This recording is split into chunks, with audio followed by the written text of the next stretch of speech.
Hello, friends. Welcome into TexAgs Rewind, presented by Yeti. I am David Nuno, and today was the first day of football week for us, football season, really, because the game's coming up on Saturday. Jared there at the News and Social Center, brought to you by the Angry Elephant. What was your favorite part of the show? I really loved having Tom Hart on. I love hearing from him, his insight, just really friendly guy overall. I don't know. It's one of the interviews we do that I really like to make sure I listen to the whole thing. I appreciate that, which means some of the other ones you don't listen to the whole thing, which hurts my feelings. But that's Every okay. once in a while I zone out, but I'm always locked in on this one. I heard you were a zoner. Anyway, 0 week. We looked back at week 0 and did a little recap with OB there during the go hour. We did talk to Tom Hart. We did talk about the most impactful transfer in 2023. Billy was on here, and there's several guys that could be up for that discussion.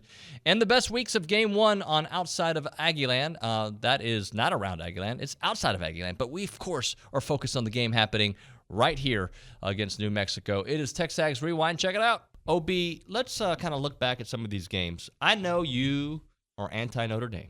You're out, right? Yes. Sam Hartman's the truth. Yeah, he's a good quarterback, but all this does is raise more questions to me about Tyler Buchner, right? If you can't, and I'll tell you where I'm getting.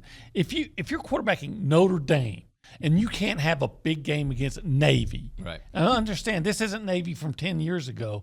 Navy is a struggling program even for Navy now. And you can't go out and have a big game against Navy. What are we talking about? Yep. It's Notre Dame against Navy.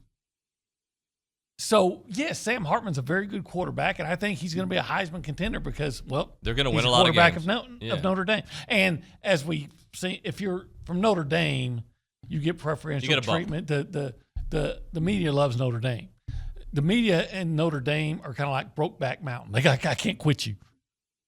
You know, that's how it is. So when they have somebody from Notre Dame, the media is always all over it, national media. So Sam Hartman, but again, it's against Notre Dame. Yeah. And that's why I go back to Tyler Buchner at Alabama. You know, he was a quarterback at Notre Dame and lost to Marshall. Right.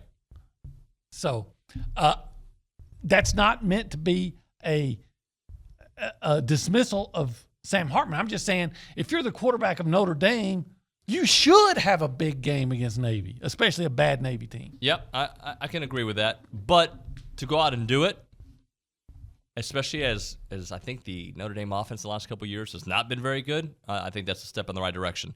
Also, did you see that he wore a piece of his rib as a necklace? I didn't see that. So he had a rib tip. So he did have a rib tip. He had it removed last year as a procedure to prevent future blood clots. And he put it on a necklace and wore his rib.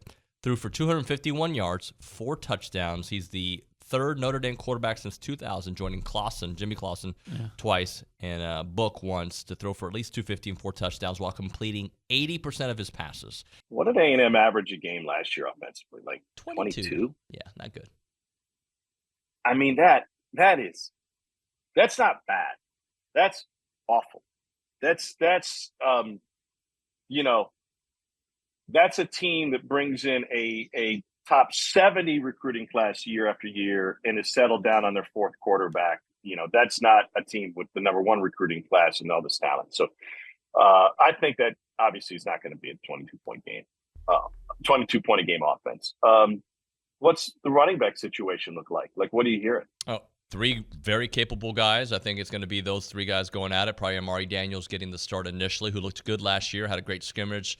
Reuben Owens is the truth. And Le'Veon Moss, I mean, let's not forget about him. He's a guy that Alabama wanted. Everybody wanted him. And he's there, and he played well as a freshman.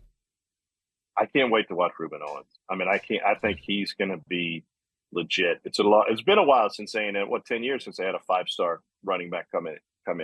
No, if they're scoring 35 points a game, then everybody's happy. You're still going to lose some, right? And you're going to have some weekends where that 35 turns into 50. To me, the most pivotal game on the schedule, and I've got a historical comp for this, and I heard Liucci talk about it the other day, is the Miami game. And he brought up the fact that the Miami game represents like just this feeling, right? Like if you win that game, everything's great. If you lose it, now all of a sudden, you know, what's going on with the fan base? What are the negative feelings in the locker room and the like? Go back to Ed Ogeron's last season at LSU, just 2 years removed from a national championship. They went out to UCLA. Now, by the way, I don't think Miami's a great team. I think A&M should win that game on paper 9 times out of 10. However, the same thing could be said for LSU going out to UCLA. And that was, I think, game 2 of the season for LSU. It may have been the opener, but I think it was game 2. You remember Ogeron was talking junk to the fan and making fun of his baby blue shirt. What are the odds? They just happened to be wearing it. And I think you forgot a couple of those linemen, Boston College, Rice, offensive linemen. And look, those guys, some people don't want to hear this, but those guys are, you got to practice. You got to have a scout team that the better your scout team can be, the better practices are. And you got to populate 15 offensive linemen really to have a good scout. So some of those guys are scout team, they're second team guys. Maybe they work their way, into second team. But depth is important. I like what they had in the backfield with Johnson as a true fullback. So now you've got him and Crown over there. I like, in the backfield, we talk about David Bailey and what he means in terms of having a big back that they don't have. And he has had some nice practices, Nuno, and had a couple of quality runs in a scrimmage, the second scrimmage. So, and by the way, that's a guy that Adazio knows very, very, very well. Josh DeBerry and Tony Grimes have started a lot of football in the ACC. One of them was a second-team All-ACC player. The other one's a 5-star recruit that everyone in the country wanted. And he's played a ton of college football against quality opposition.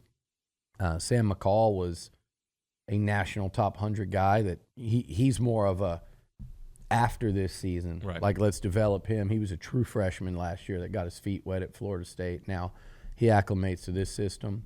He's a guy I would expect you see like, okay, what's he going to do next year?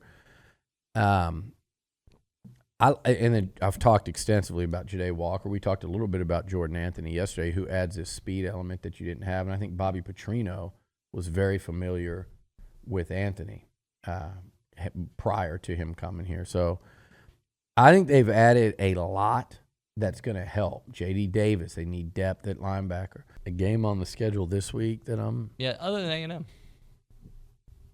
I'd probably North Carolina, South Carolina, just because the Gamecocks and – there's always a little interest in what Mac Brown's doing, and North Carolina has been a good, solid program. It's been an amazing job he's done there. They haven't, maybe they're a Devon A-Chain away from having taken that step. But they haven't taken that step. But with Drake May versus South Carolina, Spencer Rattler, I actually really like that game. I think that football game should be very entertaining. And I want to learn a little bit about South Carolina. Yeah. Does it all go away that you beat Clemson and Tennessee to end last year if you open up the next year and lose to North Carolina? I think a lot of it does. It doesn't mean they're done, and it certainly doesn't mean that the Aggies should take them for granted, 8 games later. But I do think you have South Carolina has the potential to really excite that fan base as they move into SEC play and have them on tilt up there in Columbia, or to kind of go, hey, new season, you got a really tough early schedule, and you might be digging yourself a hole now all of a sudden because you needed to win that game. And all of a sudden you forget about Tennessee and Clemson because you were unable to beat North Carolina. So I think that's an important game for Beamer, Rattler, and the Gamecocks. That's the one that stands out. What was the other one you said? Clemson, Duke. Duke. I'm interested in that. I got one for you. That's an 11. It would be awesome if. Could you imagine Elko. if Mike Elko pulled that off? Yeah. But it's Clemson. It's a big talent discrepancy there. I got an 11 a.m. game that I'm interested in. I don't know how much of it I'll watch, but I'm very interested because we've talked so much about him, not just us, the national media. Colorado, TCU. I hope TCU whips that ass. Yes. And Jared, I would like for you to tell the people what to do. Make sure to like, comment, subscribe, turn that notification bell on so you don't miss any TexAgs Rewind videos, and make sure to come on the YouTube page and yeah, hit that subscribe button. Do you use mousse? Do you use gel, pomade? What do you use in your hair? Today was nothing. I need to get a haircut. I know. I didn't say that. It's been a while. It just looks like you used a product, but I can't tell what the product is. I actually don't use any product. Huh? It just stays wet like that? I don't know. You don't gotta wash your hair every day. That's the thing. The grease. Yeah, gotcha. Which is good for long hair. All right, it's TexAgs Rewind. See you mañana.